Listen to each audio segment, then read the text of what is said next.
Buenas tardes, estamos en la entrevista de nuestro programa de hoy. Tenemos con nosotros a Mariela Beltrán García Echaniz y a Carolina Aguado Serrano. Estas dos estupendas señoras o señoritas, que no lo sé con seguridad, pues están aquí muy sonrientes frente a mí, esperando que yo las ataque como si fuese uno de los piratas del Caribe. Pero no soy un pirata del Caribe, soy un historiador y ya mayorcito, como ya sabéis todos vosotros. Entonces las dos han hecho un trabajo maravilloso. Así a simple vista lo ves y dices, uy, 600 páginas. Pero lo cierto es que, bueno, empieza por la primera, la segunda, la tercera, van pasando páginas y cuando te quieres dar cuenta, pues que te has comido el libro entero. Es un libro súper interesante, es un libro, desde mi punto de vista, muy trabajado. O sea, el problema es que la gente se pone a escribir y escribe. No, este caso no. En este caso tenemos un libro que se ve que las autoras, pues le han echado horas. Le han echado trabajo y le han echado mucho valor, porque hablar de un tema tan complicado como es la guerra no es sencillo. Vosotros ya sabéis que yo soy un veterano y por lo tanto tengo mi propia visión de la jugada, y sin embargo me he sentido muy cómodo viendo la jugada que ellas describen, cómo describen ellas la situación de la guerra, y sobre todo una guerra tan complicada como es la hispano-británica, que dura tantos años, tiene tantos intermedios y al final no sabes ni dónde empieza ni dónde acaba ni qué está pasando. Bueno, y las tenemos aquí enfrente y vamos a saludarla. Buenas tardes, Mariela. Buenas tardes. Bien. ¿Y Carolina? Hola, buenas tardes. Hola, buenas tardes. Pues ya las hemos escuchado a las dos y bueno, pues ha llegado el momento de que yo deje de hablar y hablen ellas. A ver, empezamos por Mariela, que está muy sonriente. Ahora ya te va a caer el palo. Todo el mundo habla de Blas de Lezo, o habla de Gálvez, o habla de todos estos héroes españoles en América, pero realmente, ¿quién crees tú que es Blas de Lezo? Bueno, ante todo agradecerte los elogios del libro. No, muchas gracias, porque es un libro que puede gustar o no, porque al poner en situación a ciertos personajes, pues esto siempre sorprende o desagrada, ¿no? ¿Quién es Blas de Lezo? Esto es una pregunta, yo la tengo clarísima porque llevo viviendo con él 5 años. Entonces, en los 5 años... Sí, los matrimonios hoy en día no duran más de 2. Efectivamente, pues ese es el tema, ¿no? Y yo tengo claro quién es Blas de Lezo. Blas de Lezo es un servidor del rey. Eso es lo primero que yo destacaría. Un servidor del rey y de la patria que era España, ¿no? Entonces, esto es lo primero que yo destacaría, porque es algo que se olvida o se quiere olvidar, ¿no? Que, bueno, era un marino del siglo XVIII y, por tanto, lo que hacía era cumplir con su deber en cada momento. Como persona, que es a mí lo que me interesa muchísimo, su dimensión humana, pues era un hombre muy complicado. Un hombre muy complicado, con sus, como decimos en el libro, con sus luces y sus sombras, tanto a nivel profesional como a nivel personal. Y un hombre que tiene mucho interés. Por eso yo creo que nos enamoramos de él cuando empezamos a investigarle, ¿no? Porque es así, es un hombre que tiene muchas facetas y es un hombre que de cara a su vida profesional, creo que lo que podría destacar es que siempre estuvo cumpliendo con su deber donde tenía que estar. Sí, o sea, en definitiva, hay una serie de frases que lo califican. Qué buen vasallo si hubiese buen señor, es lo que me has querido decir, ¿no? Que no lo hubo. Que no lo hubo. Y España, que es una buena madrastra, pero nunca una buena madre, qué mal lo trató. Sí. O sea, es que es así, porque evidentemente todo lo que, bueno, ya hablaremos de todo lo que sucedió a raíz de su muerte y por qué su figura queda un poco, bueno, en el anonimato y un poco incluso en el oscurantismo, ¿no? Porque es que hasta que pasan muchos años de su muerte, o sea, sus hijos no pueden tener, digamos, un reconocimiento. Lo tienen a través de sus hijos, se les reconoce, pero pasan muchísimos años hasta que pasa esto, ¿no? Yo tenía varias preguntas, pero me las voy a saltar porque me acabas de dar otro guión, y es: ¿por qué el libro prácticamente empieza con la muerte de Blas de Lezo? Pues mira, esto es muy claro. Fue una cosa, estas cosas que pasan en la vida, que pasan una vez y hay que coger estos trenes, ¿no? Nosotros, en un principio, cuando comenzamos a pensar en escribir este libro, por una serie de razones en las que influyó muchísimo la lectura en determinados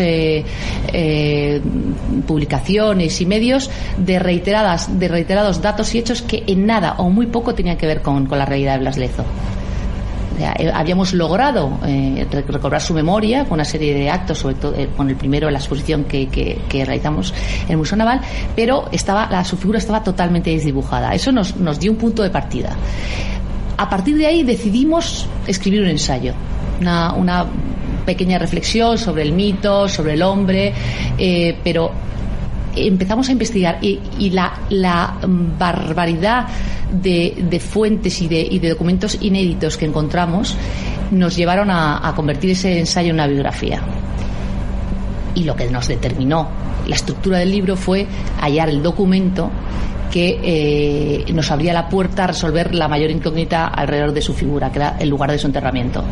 Eso lo que nos hizo es plantearnos el comenzar a arrancar desde la muerte, de su muerte, arrancar desde el documento y posteriormente arrancar desde la muerte para ir retrocediendo sus últimos meses de vida, las claves de su última y decisiva batalla, su complicada relación con Sebastián de Eslava, para terminar tras su muerte con lo que había sucedido con su familia. Eso fue un poco la razón. Sí, bueno, me acabas de responder a otra pregunta que yo te iba a hacer, que es ¿por qué Blas de Lezo? Pero ya me la has respondido. Y también me has respondido, o me has empezado a responder, de algo muy importante. La gente escribe cientos de páginas y se documenta en la Wikipedia. Pero me da la ligera impresión de que vosotras os habéis leído muchísimos legajos, habéis abierto muchas cajas que hace 300 años que no se abrían, y os ha costado muchísimo trabajo y muchísimos viajes. Pues mira, como somos así como un poquito organizadas, y te podría decir que hemos investigado en más de 150 fuentes, en más de 15 ciudades, de lugares entre España, Estados Unidos, Inglaterra, Perú, Francia, es decir, en archivos e instituciones de todos esos sitios, ¿no? Y es una cosa que siempre comentamos, en cada sitio nos hemos dejado un poquito de nosotras, porque cada vez que descubríamos un documento o una cosa que nos parecía, pues nos alegrábamos de una manera tremenda, y ya nos había pues eso, alegrado el día, ¿no? Y sí. Bueno, la verdad es que vosotros no me conocéis a mí mucho, ni yo a vosotras, pero yo soy otra persona que también escribe bastante. Ya he publicado 21 libros y todos... Un poquito más que nosotros. No, es que no sé cuántos libros. ¡Uno! Bueno, no, pero este es más gordo que los míos. Bueno. Yo normalmente, yo creo que lo más largo que he escrito, bueno, no, miento, porque he escrito 5 libros sobre el mismo tema que suman 1500 páginas, pero cada uno no tiene más de 300, con lo cual pues la gente me respeta un poquito y dice, 300 se puede leer. No, pero esto es un esfuerzo titánico, yo lo sé, porque además hay una cosa que es genial, que es que vas a los archivos y dices, bueno, aquí de esto veo que no lo ha visto nadie, yo pensaba que lo había visto fulanito o menganito que ha escrito de esto, y te dicen, no, ese señor aquí no ha venido para nada, o esa señora, ¿no? Y es curioso porque te encuentras que vas a los servicios históricos, a los archivos y tal, y allí no hay nadie. Sí, y además lo difícil, fíjate, es muy difícil y muy laborioso, y tardas muchísimo, es una cuestión de tiempo, investigar el archivo, pero lo complicado es contextualizar ese documento. Los documentos no hablan, aunque parezca, hay que interrelacionarlos con otros documentos. Eso es lo que nos ha costado muchísimo, el dar luz a documentos que hablan de determinada forma, y correlativamente, por ejemplo, una de las novedades de este libro es el que reconstruimos el juicio al que se hubiera sometido Blas de Lezo si no hubiera muerto, al que le hubiera sometido el virrey. Reconstruir ese juicio, había una serie de documentos que no estaban ni interrelacionados ni numerados siquiera, en el Archivo de Indias, por ejemplo, ni ordenados.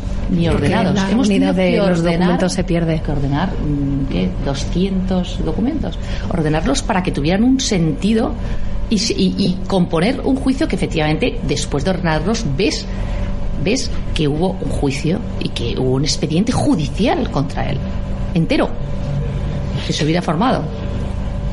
Y una pregunta, tú me estás hablando de que hubo un juicio que no llegó a realizarse, lógicamente, pero que estaba allí todo, digamos, lo que es la instrucción del juicio. Eso sí existía. ¿Esa instrucción de ese juicio tenía una base sólida o era simplemente el problema que siempre existe en este país? Alguien lo hace bien, alguien triunfa y el resto van a por él. Esto tiene... Es una pregunta muy difícil, yo lo entiendo. Sí, tiene dos partes. Pero quiero que te mojes. Tiene dos vertientes, a ver, en realidad. A ver, Carolina, ¿qué nos cuenta?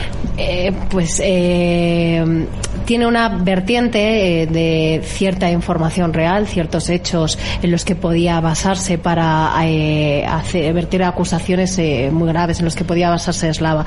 Pero también hay un componente de manipulación muy alto. Entonces, en realidad es de un pequeño dato, de tirar de un pequeño hilo y adornarlo de distintas pruebas muy tendenciosas para inflar esos cargos. Sí, es decir, los barcos se hundieron, los perdió, efectivamente, y los perdió de una manera, digamos que huyeron como ratas, pero no por su culpa, porque él en todo momento, con muchísimo tiempo, le dijo al virrey: nos vamos a tener que ir de aquí, porque claro, los barcos son superiores. Lezo no era tonto, era un marino experimentado, sabía que esos barcos se iban a hundir, pero había que irse con unas garantías para que sus hombres no sufrieran, y se lo fue avisando a Slava. ¿Cómo manipula Slava ese argumento de Lezo? Diciendo: desde el principio Lezo quería irse, era un cobarde y quería irse desde el principio de Boca Chica. No era así. Él simplemente le estaba pidiendo que por favor le diera unas garantías para que sus hombres no sufrieran cuando tuvieran que irse, que planeara, que organizara, porque era muy organizado, que organizara esa huida después de defender Boca Chica, que estuvo defendiéndola todos los días que estuvo, no estuvo como también dice en una barca, no sé qué. Es decir, sitúa unos documentos, unas situaciones y unos hechos en unas fechas y en unas horas que no coinciden con las verdaderas.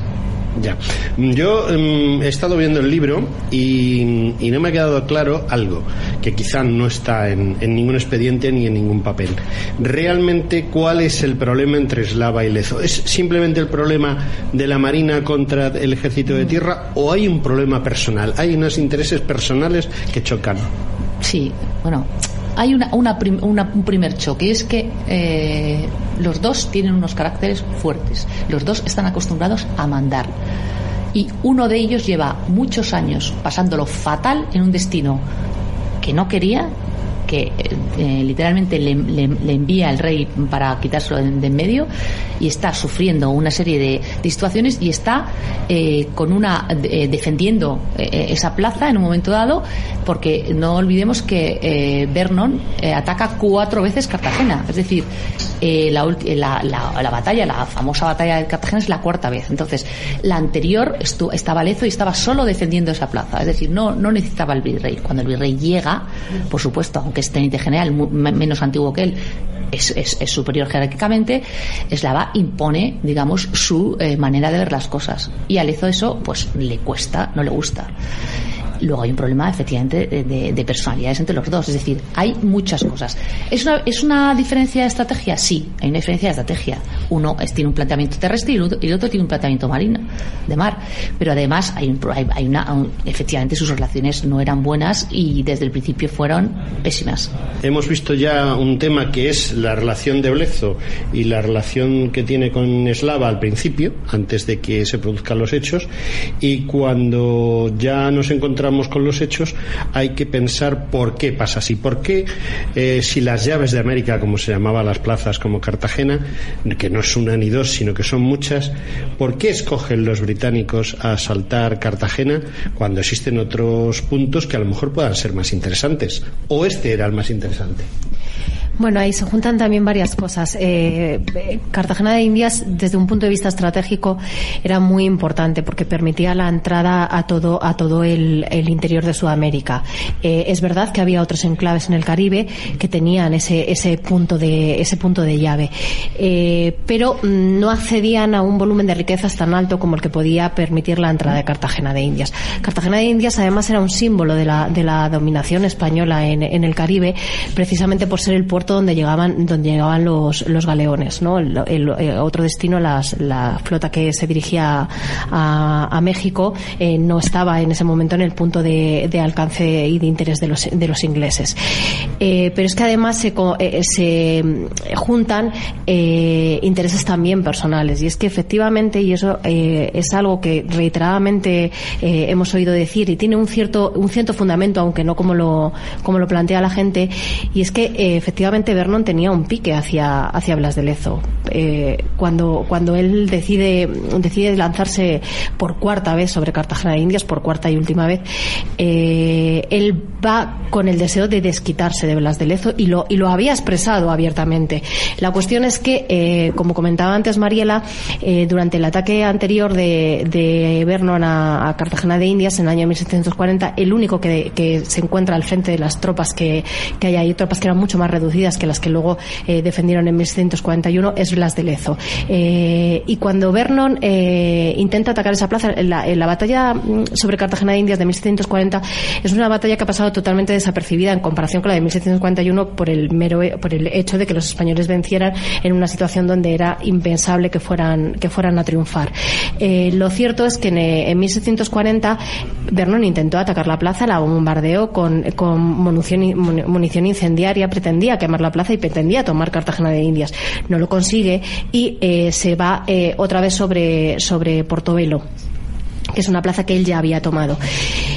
Cuando Vernon vuelve a Portobelo, expresa abiertamente que se ha quedado con ganas de desquitarse de Blas de Lezo, y Blas de Lezo recibe una carta en esas fechas de Miguel Laviano, que era el responsable del cuerpo del comercio que había subido desde el virreinato del Perú para hacer la feria en Panamá, advirtiéndole que Vernon está muy picado con esa derrota que le ha infligido Lezo, y que va a volver sobre la plaza. Y efectivamente fue así. En ese contexto, además, se inscriben dos cartas de las que sí que se ha hablado reiteradamente, en la que Vernon le escribe a Blas de Lezo después de la toma de Portobelo, le escribe que ha tomado la ciudad y que ha dado un trato muy benigno a los españoles, ¿no? Entonces Blas de Lezo le contesta diciendo que si él hubiera estado en Portobelo, la cosa hubiera ido de forma distinta.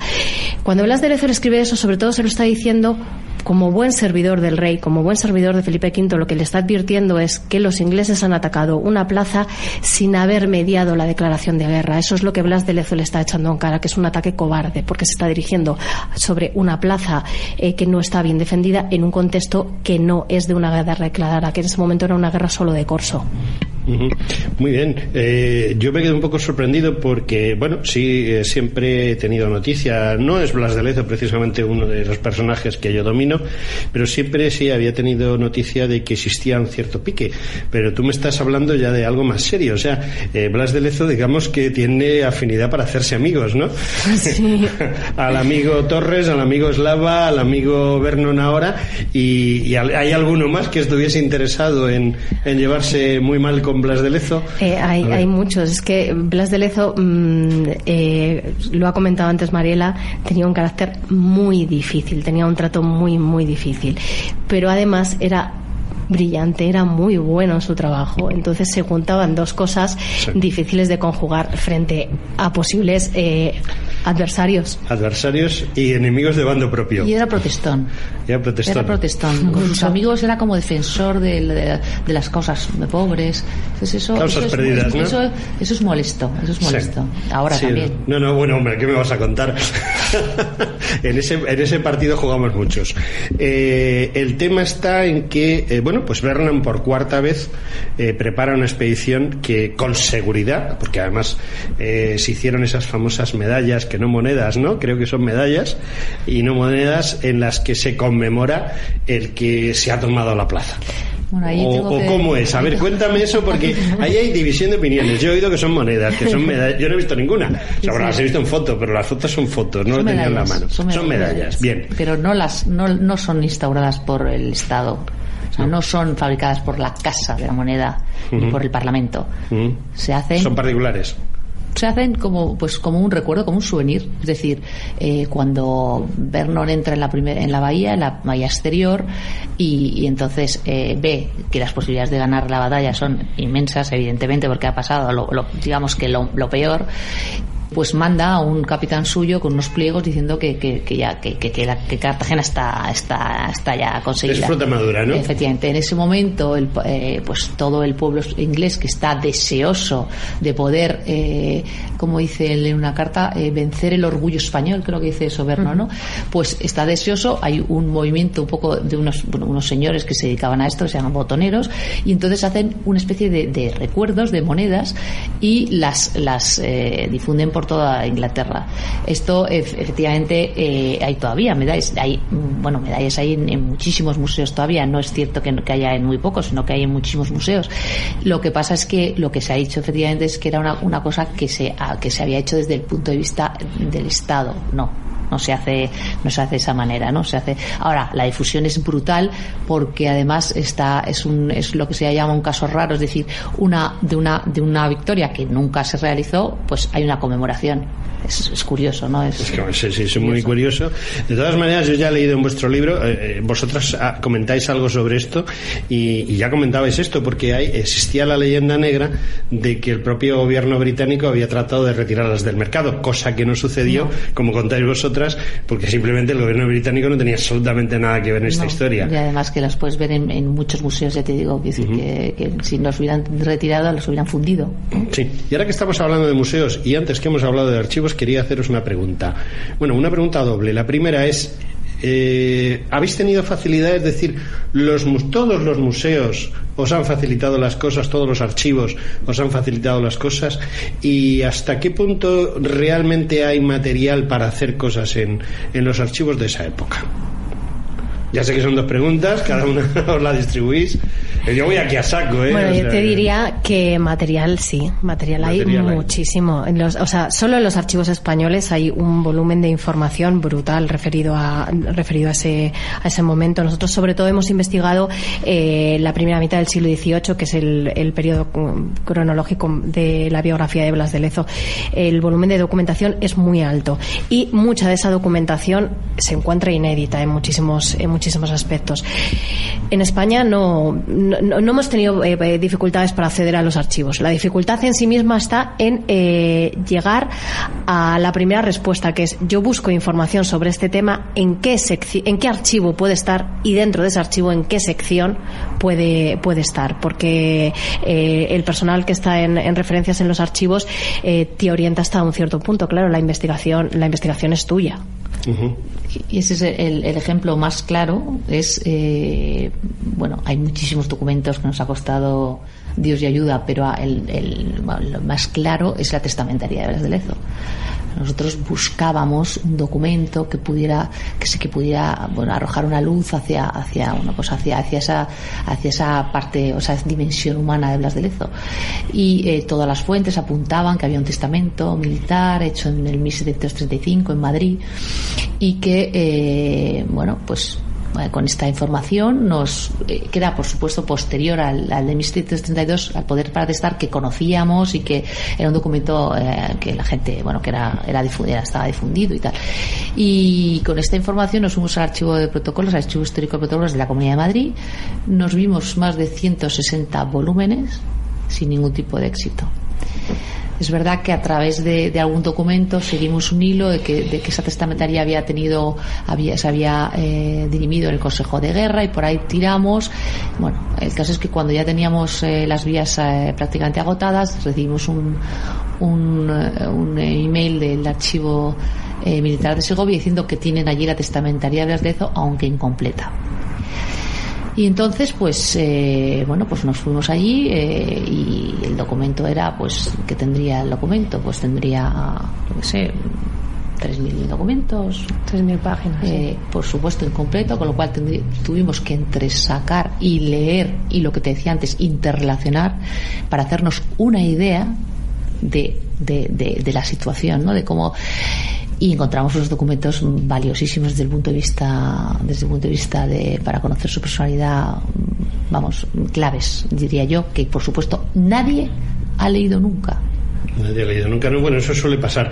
Lo que pasa también es otra cosa. Entiendo que a la que habéis estado buscando sobre Blas de Lezo os habréis encontrado cosas maravillosas para el futuro, ¿no?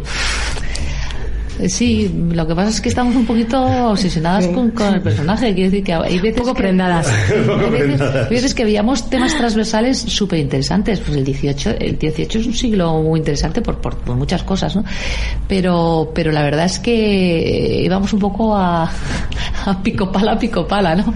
Bueno, la verdad es que el 18 es muy interesante y bueno, yo lo desconocía. Yo soy un historiador de historia antigua que luego se pasó a la Segunda Guerra Mundial, a la Guerra Civil, y entre medias no existe nada.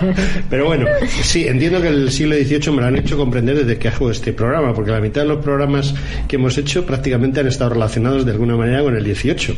Es una cosa muy curiosa, o sea, a nadie le interesan los romanos, sí le interesa la Segunda Guerra Mundial, pero a mí ya no me interesa. Y entonces la verdad es que hemos metido muchísimo del siglo XVIII, y por eso cuando vi la presentación de vuestro libro, me lo advirtió la editorial, me dijo Isabel, la persona que lleva lo de prensa, oye, mira, vamos a presentar esto y tal, y entonces yo pues inmediatamente me fui, porque estoy viendo que el siglo más interesante y del que más material se tiene, aparte del propio siglo XX, es el siglo XVIII. El siglo XIX es un lío, es un ovillo, es una cosa ahí que además no tiene ni pies ni cabeza. Totalmente. Y además lo único que puedes hacer son hablar en España de golpes de Estado, 170 me parece, entre intentos y consumados. Sobre todo el Evaristo San Miguel tiene la marca de 100 y algo intentos de golpe de Estado, pero sin embargo el siglo XVIII es mucho más interesante, mucho más rico y es más internacional, digámoslo así. Pero el XIX se centra en España y nosotros afuera prácticamente hacemos poquitas cosas.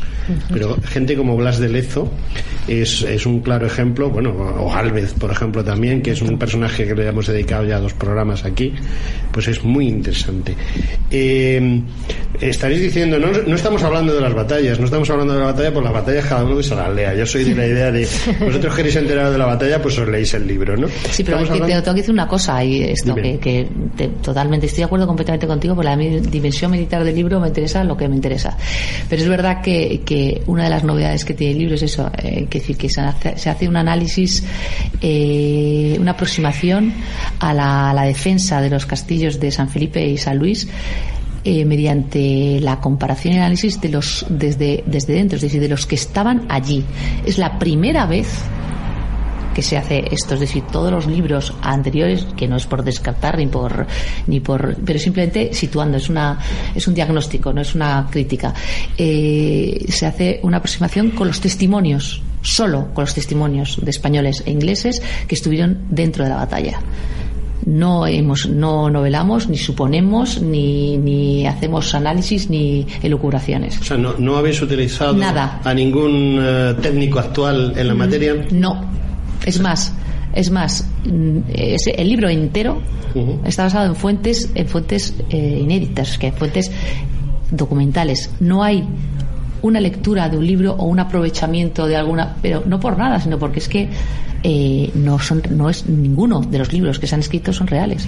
Nos interesaba buscar una objetividad que lo publicado hasta el momento no nos daba. Sí hemos leído muchísima información de contexto hecha por historiadores serios, pero para entender, no hablas de Lezo ni la batalla de Cartagena de Indias, sino para entender cómo era el siglo XVIII, cómo era la corte española, cómo era el ejército, cómo era la armada, cómo era el ejército y la armada inglesa, cuál era el derecho de familia, cómo se regulaban las testamentarías. O sea, hemos leído muchísimos aspectos transversales que están en el libro, que nos han ayudado a dotar de contexto a la narración y a poder interrelacionar lo que estábamos leyendo en los documentos, porque muchas veces no es fácil. Tú lees un documento, muchos de los documentos de la testamentaría, y son particiones notariales, son documentos legales que tú ni aunque fueran actuales lograrías entenderlos. Entonces tienes que poder acceder a cómo era la legislación testamentaria del siglo XVIII. Eso está llevado a muchos aspectos. Entonces sí que hemos leído mucha información de contexto histórico, económico,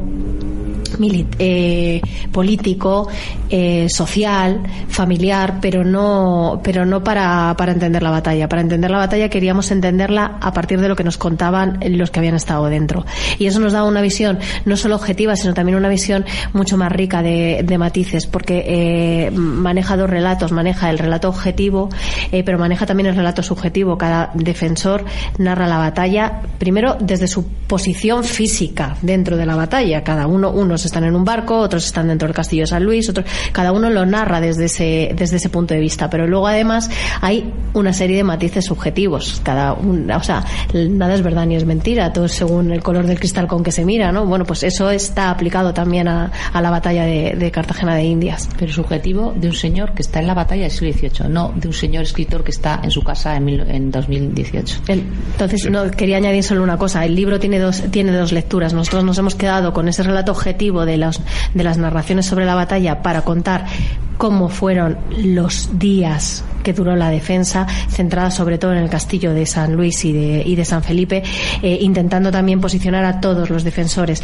Pero luego nos hemos quedado con ese relato subjetivo para ver cómo esa información los defensores la transmiten a sus respectivas cortes y cómo actúan cada una de las dos cortes con la información que reciben. Y ahí entran muchísimas más informaciones subjetivas, no solo las que ellos mandan, sino las que añaden los hombres de Estado, los políticos en cada uno de los dos reinos. Lo que me estáis contando es, yo cuando lo he leído me ha llamado la atención, porque yo en este tema pues tengo algo de experiencia y os voy a contar una experiencia en un minuto. Y es que yo tuve mucha amistad con Ángel Salamanca, que fue el héroe de la batalla de Krasnivor, uno de los héroes de la batalla de Krasnivor, cogido por los soviéticos y que se tiró un montón de años en un gulag en la Unión Soviética. Entonces yo le acompañé cuando ya este hombre tenía más de 80 años a la conferencia que daba otro superviviente de la batalla. Ángel Salamanca había estado en primera línea, sargento de infantería en la punta de lanza de la batalla, y el que daba la conferencia era un capitán de artillería, que ya era general en el momento de dar la conferencia, que estaba a 5 kilómetros por detrás. Entonces termina la conferencia, el general dice, bueno, ¿alguna pregunta? Y Ángel Salamanca, que estábamos en primera fila, se levanta y le dice, mi general, usted y yo no hemos estado en la misma batalla. Y eso es lo que he visto yo en vuestro libro. Por eso he dicho, y lo he dicho muy clarito, el que quiera saber cómo fueron las batallas, que se los lea. De todas maneras, eso es lo que me ha llamado la atención, porque digo, cuentan la batalla, pero la cuentan desde varios puntos de vista, y además no se nota que no hay ni marino ni infante actual que dé su nota de color, porque por lo que yo he visto las formas de ver las batallas en el siglo XVIII no tienen nada que ver ahora. Y estoy completamente seguro que si se hubiese asesorado por un almirante actual, hubiese empezado a decir, no, es que esto, porque lo otro, tal. No es lo mismo combatir con barcos de vapor que con barcos de vela, claro, o con barcos atómicos, ¿no? Entonces, y quien escribe no es un militar, ¿eh? No, yo ya lo sé. Ni tenemos ninguna intención de serlo. Ni tenéis intención de serlo. No. Yo lo que pasa es que cuando lo cuento de otra manera, porque, bueno, pues yo estaba en Sarajevo, estaba en Afganistán, en el Líbano, y veo la batalla desde dentro. Pero por eso me llamó mucho la atención. No, yo he sido militar, yo ahora estoy retirado. Bueno, claro. Vale, entonces tu visión es totalmente diferente, claro. Sí, mi visión de la jugada es muy diferente, claro. Pero sin embargo, vosotras en el libro no lo contáis ni como civiles ni como mujeres, porque se nota cuando es una mujer y se nota cuando es un civil, y se nota cuando es un militar que no es de la guerra. O sea, vamos a ver, en España el 60% de los militares no saben lo que es un campo de batalla. Hay otros que hemos ido un montón, depende del cuerpo. Yo soy de sanidad y entonces he estado adelante, atrás, arriba, abajo, en un sitio y en otro. Y sin embargo hay gente de infantería que tendría que haber ido y jamás ha ido. No saben lo que es la guerra, no tienen ni idea. Entonces, normalmente cuando yo leo algo, sé que es de un militar, que lo ha escrito un militar, sé si ha estado o no en alguna fiesta. Y si es una mujer también se nota, porque tienen otro concepto completamente diferente de la batalla. Somos asexuales, entonces. No, asexuales no, soy rara. En eso coincidimos, sí, somos conscientes. O sea, vamos a ver, yo cuando he visto la batalla digo, yo lo he leído y digo, no me cuadra esto porque no sé dónde encajarlas. no sabía dónde encajaros, en qué aspecto. Digo, bueno, esto lo ha escrito una mujer. Sí que lo ha escrito una mujer. Dos en concreto. Dos en concreto, pero me ha llamado la atención y muchísimo, o sea, muchísimo porque... O sea, se nota, primero, que no se nota ni que sea mujer ni que sea civil, sino que te quedas así pensando, ¿esto quién lo ha escrito? O sea, es que me he quedado pensando quién lo ha escrito y por eso os estaba tirando un poco a ver de quién os ha asesorado, quién os ha dicho. O sea, lo habéis hecho exclusivamente a partir del material original. Exclusivamente. Pues tiene mucho mérito, ¿eh? Sí, de verdad que trabajo nos ha costado. Sí, un poquito. No, muchos años. Sí. ¿Cuánto habéis tardado? 5 años. Son años, en hacer un libro, sí, que tiene muchas páginas. A 100 páginas. No, pero no es eso. O sea, ya lo sé. O sea, el problema es reunir el material. Sí. Reunir el material y luego analizarlo. Claro, y bueno, luego ahí viene otra cosa añadida, que nuestra profesión, nosotros no somos escritoras. Claro. Nosotros tenemos una familia. No nos dedicamos a tiempo completo a esto. Una familia grande. Sí, bueno, trabajo además, que hemos tenido que escribir, pues eso, en ratos contados y muy complicado. Esto está escrito robándole horas al sueño, a la familia, todo. Y a la familia. Tú me has dicho que trabajas como guía, ¿como qué? No, yo soy técnico de museos. Las dos somos técnicos de museos. Esto es lo que os gusta. Caramba. Sí. O sea, si sois técnicos de museo es lo que os gusta. Pregunta. ¿Os han ayudado en los museos? ¿Os lo han facilitado o lo han puesto difícil? Los archivos, los museos a los que habéis ido. En general sí. No mucho problema. Sí. Y están bien organizados porque es que yo os puedo decir que hay un museo aquí en Madrid que tiene clasificadas 17.000 fotos, ¿sabéis cómo? Por la fecha en que se hicieron. Ahora búscalas. Complicado. Sí. Por eso os pregunto qué tal por ahí los archivos. Sí, bueno, hay de todo, que decir, los archivos españoles pues tienen sus carencias pero bueno, en principio lo que te decía Carolina es que lo complicado es buscar, o sea, decir de dónde tiro, dónde voy a ir para tirar de aquí, porque hay cosas muy obvias y otras cosas que hemos encontrado en lugares dispersos que no tienen nada que ver, ¿no? Lo que te decía. Entonces, en principio no hemos tenido ningún problema. Otra cosa es fuera, pues en Cartagena hemos tenido algún problemilla. Por ejemplo, los archivos franceses están muy bien descritos. Bueno, pues luego pues en Perú, por ejemplo, pues también fue complicado porque nosotros queríamos lograr tener algún documento de la mujer de Blas de Lezo, pero claro, en los archivos de Perú no pone Josefa Pacheco, mujer de Blas de Lezo. Tuvimos que tirar de los antepasados de Josefa para encontrar en un documento de una hacienda, es decir, un documento totalmente despoblado de ningún tipo de humanidad, encontramos la dote suya cuando se fue a casar con Blas. Pero bueno, pues estas cosas que de vez en cuando... Sí, porque ella que pertenecía a la pequeña nobleza, digámoslo así, o... Sí, era criolla. Criolla, pero hidalga, ¿no? Sí, bueno, de ella no es exactamente la misma. Hidalgo era Blas de Lezo. Sí. Ella era de la nobleza criolla, pero en Perú era otra, pero vamos, verdaderamente... era descendiente de españoles, pero afincada allí muchas generaciones. Sí. Blas de Lezo se casó muy bien, ¿eh? Se casó muy bien, económicamente, ¿te refieres? Sí. ¿Y sentimentalmente? Ya sé que no es una cosa de historia, pero a mí también nos ha interesado. El libro tiene muchísima, lo que te decía antes, la dimensión humana nos interesa muchísimo y tiene muchísimo de lectura transversal, sentimental, si quieres decirlo, ¿no?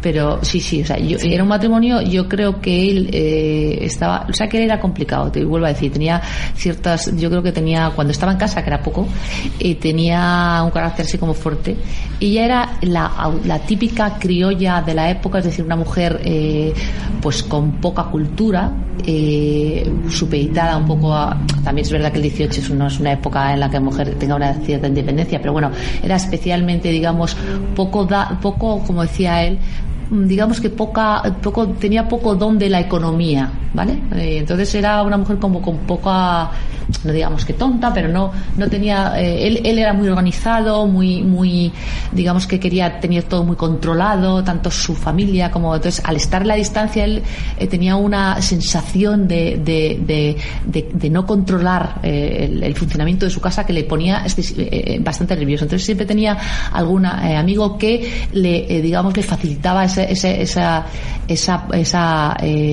parte económica, que era importante porque tenía 6 hijos, tuvo 7 pero uno se murió, tenía 6 hijos, con lo cual había que mantener eso bien, ¿no? Y su mujer era una persona que no gestionaba demasiado bien los dineros, ¿no? Era una mujer que al morir tiene una situación buena y eso sí, su marido se ha muerto y tiene 6 hijos, con lo cual hay que pensar un poco en lo que se hace con el dinero. Entonces empieza, por ejemplo, para que te hagas una idea, a donar digamos que donativos a gente, a personas del servicio y tal, por un importe que te quedarías alucinado. Gastaba en chocolate, por ejemplo, para que te hagas una idea, uno que se podía gastar una persona normal al año, es decir, en alimentos. Es decir, era una persona con una cierta un comportamiento, pues eso, criollo, una persona que había nacido con dinero, que estaba acostumbrada a vivir muy bien como vivían los criollos en Perú. Es decir, entonces eso condiciona, pero y él pues era como muy organizado, con lo cual haz esto, mujer, haz lo otro. Entonces, en una carta a un amigo suyo, a este que te digo, que es Santiago Irisarri, que es un compadre suyo al que le encomienda un poquito su casa, le dice: oye, cómprame unas manijas, unas pulseras para mi mujer, para que me perdone los enfados que tengo con ella. ¿Sabes? Pero esto, cuando él escribe eso, llevan un año de matrimonio. Es complicado ya. No, es que me da la ligera impresión, como tú dices, que estuvo poquito en casa, y es muy difícil llevar un matrimonio. En esa época a lo mejor era más fácil, pero es muy difícil mantener un matrimonio. Estaban acostumbrados. Yo, fíjate, te diría que él, desde un punto de vista económico, él hizo un buen matrimonio. A él sí se le ve en sus cartas, sobre todo las de primera época, se le ve enamorado de su mujer y se le ve interesado por ella. Es verdad que ella no había tenido una vida fácil desde la infancia. Ella se había quedado huérfana con 6 años de padre y de madre. La madre murió a los pocos meses de nacer ella, y el padre cuando ella tenía 6 años. A ella la embarcan y la mandan a Lima. La embarcan con unos desconocidos porque no tiene más familia. La mandan a Lima con una tía abuela que la está esperando allí, que ella no ha conocido en la vida, y que ella y el tío son los que la educan, y la educan como se educaba a las mujeres en la época, o para ingresar en un convento o para casarse, con el objetivo de casarla. Y de hecho ella se casa pues con 15 años, creo recordar, sí, más o menos, sí, y él tenía 32. Se llevaban una diferencia de edad muy muy alta, con una mujer que bueno, pues que su preparación para la vida era casarse y tener hijos, y que se casa con un marino que pasaba en su casa meses, y cada viaje que hacía a su casa nacía un niño. Entonces la relación de la pareja no es una relación fácil. Al final ella tiene, en los últimos años de su vida, ella tiene una relación personal más estrecha con la persona del servicio, totalmente, con las personas de su casa, que con su propio marido, al que ha visto en los últimos años esporádicamente, apenas unos meses. Un desapego real, pero lógico también. Quiero decir que, claro, cuando no vives con una persona, pues el roce hace el cariño, ¿no? Sí, la profesión que tiene Lezo no para casarse en esa época, digo yo, aunque se casaban, ¿no? Desde luego el marino de entonces no es el de ahora.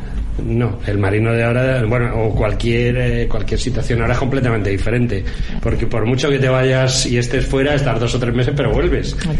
O sea, yo he estado muchísimo tiempo fuera de mi casa, pero sin embargo, pues puedes mantener una relación perfectamente. Además, hoy en día con el WhatsApp, con el mail, con la videoconferencia. Pues fíjate, eso es una cosa curiosa que a nosotros nos ha llamado mucho la atención. Hemos localizado mucha correspondencia de Blas de Lezo en manos de particulares, muchísimas cartas con el padre, muchísimas cartas con su amigo Irisarri, pero no hemos encontrado una sola carta a su mujer, ni una sola. ¿Cómo es posible? Pues ese es el tema, que es que por eso te digo, nos dices, bueno, podéis ver otras cosas tal. Es que lo único que quiero yo ahora es encontrar esas cartas. En ello estamos. Pues ojalá las encuentres, porque puede ser interesante si existen, o a lo mejor no existen, vaya usted a saber, ¿no? O no han existido nunca. Hombre, cartas hay, yo supongo que cartas tenía que haber porque hay una relación, que decir, hay cartas de ella a su suegro. ¿Cómo no va a haber cartas de ella? En la que se refiere a las cartas de su marido, a lo mejor también. En algunas sí, en algunas sí. Sí, o a lo mejor ella misma las destruyó en un momento dado. Puede pasar, hay tantas incógnitas. Bueno, pues a ver dónde está el tomo 2. El tomo 2. Bueno, vamos a ir cortando ya un poquito porque nos vamos de tiempo y todos tenemos prisa. Bien, una cosa que no es exactamente de Blas de Lezo, sino de todos los que estuvieron allí. La madrastra España, ¿cómo los trató? Como madrastra. Por la sonrisa que pones. Como madrastra, totalmente. Como siempre, ¿no? Como siempre. En realidad, del conjunto de defensores que estuvieron en Cartagena de Indias, Sebastián de Eslava pasó como el gran responsable de la victoria. El héroe de Cartagena. El héroe de Cartagena. En realidad era así, o sea, él era el máximo responsable de la defensa, luego era el máximo responsable de la victoria.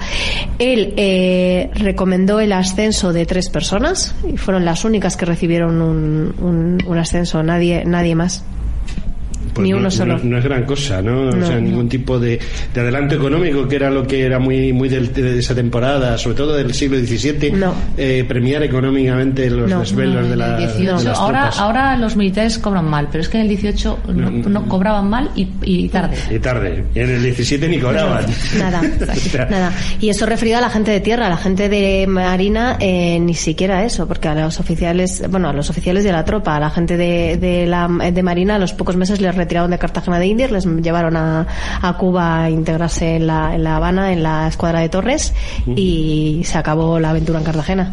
Bueno, pues no es muy halagüeño. De todas maneras, yo qué quieres que te diga, hago un programa de historia y de historia de España y ya me he acostumbrado a oír esto. Este es el pan nuestro de cada día. O sea, la madrastra, por eso os he preguntado por la madrastra. Y bueno, y ahora ya lo último que os pregunto en estos últimos 5 minutos que nos quedan es: ¿qué vais a hacer? Me refiero a hablar de Lezo, no sé, no que ibais a ir al cine esta noche, ¿no? Sino que vais a hacer con Blas de Lezo y con los archivos.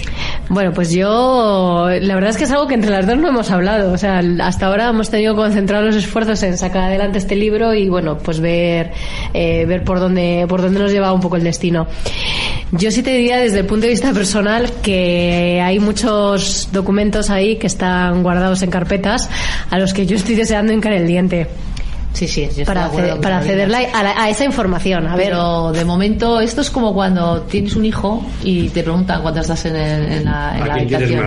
No te preguntan ¿y qué? A por el segundo, ¿no? Que quieres como a matar a que te lo preguntan. Pues te supongo que ahora de momento vamos a disfrutar de este hijo y luego pues ya veremos dónde nos depara.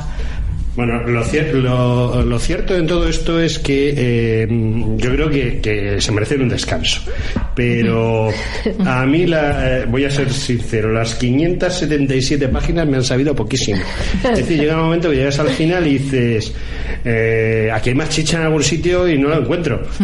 O sea que yo os animo a que sigáis, porque ya os he dicho que me ha gustado muchísimo el libro, básicamente por una cosa, porque yo cuando vi un libro sobre un marino, sobre guerra, contando batallas, escrito por 2 mujeres, dije, cosa más rara.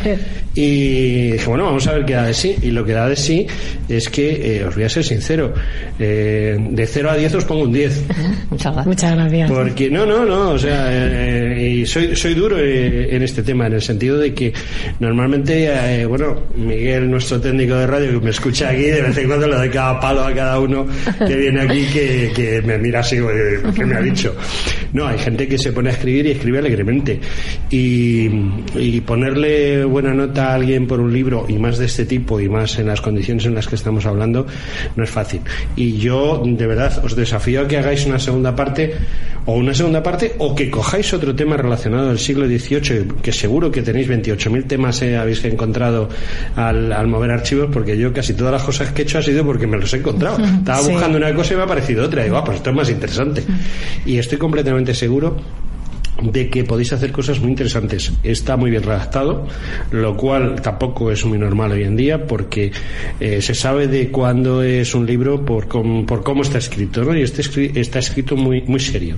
O sea, no está escrito de cualquier manera. Hoy en día te encuentras faltas de ortografía, bueno, y no vamos a hablar ya de otros temas, o sea, de no saber desarrollar y tal. No, lo habéis hecho muy bien, está exquisitamente redactado, y desde mi punto de vista es un libro que yo personalmente estoy contentísimo de que haya caído en mis manos, y al fin me entero de una serie de cosas que bueno, yo las había mirado muy por encima, y no es por daros jabón, de verdad. Mariela, Carolina, ¿queréis contarnos alguna cosa más antes de decir adiós a los oyentes? Pues nada, muchas gracias por tus, y vuelvo a reiterar mi agradecimiento, y nada, que lo recomiendes a tus amigos. Bueno, yo lo recomendaré. Además, cuando salga esta entrevista, no va a ser inmediatamente, vamos a tardar 3 o 4 semanas en poder sacarla, porque está un poquito liado el tema, pero bueno, inmediatamente se ponen los links en todas partes y tal, y bueno, pues yo sé que lo va a escuchar mucha gente, y espero que esa gente pues compre el libro. Ya está bien de que la gente compra uno el libro y luego se lo van pasando de unos a otros, pero bueno, este libro es para comprarlo y para tenerlo en casa, y sirve, a mí me va a servir. Te voy a decir una cosa: yo no suelo leer libros, yo los consulto. O sea, yo leía libros hace 20 años, ahora los consulto, y sin embargo me lo he leído, voy a ser sincero, al 70%. El resto lo he consultado, porque había cosas que, bueno, pues no me interesaban. O sea, me interesaba todo el libro, pero había cosas que me interesaban mucho, me he centrado en ellas y lo he leído. Hay cosas que simplemente las he consultado. Pero creo que es el típico libro que tú pones en el estante, y cuando en un momento dado te toca hablar del tema, tiras de él. Dices, uy, esto está en este libro. Y tengo un amigo que dice, bueno, ¿cuándo vais a terminar la Biblia? La Biblia de Berlezo. No, pues es muy interesante, y yo os digo que cuando vayáis a sacar la segunda parte, antes de sacarla ya vengáis por aquí. Vamos a empezar a hacerle propaganda, ¿vale? Y ahora os voy a pedir que me lo dediquéis. Claro. Y mientras me lo dedicáis, yo me voy a despedir de los oyentes. Bueno, queridos amigos, esta ha sido nuestra entrevista, y bueno, pues hasta el próximo día, que seguro que vais a estar muy contentos con la próxima entrevista, que es muy interesante también. Esta lo ha sido, y la siguiente lo será también. Muchas gracias a todos y buenas tardes.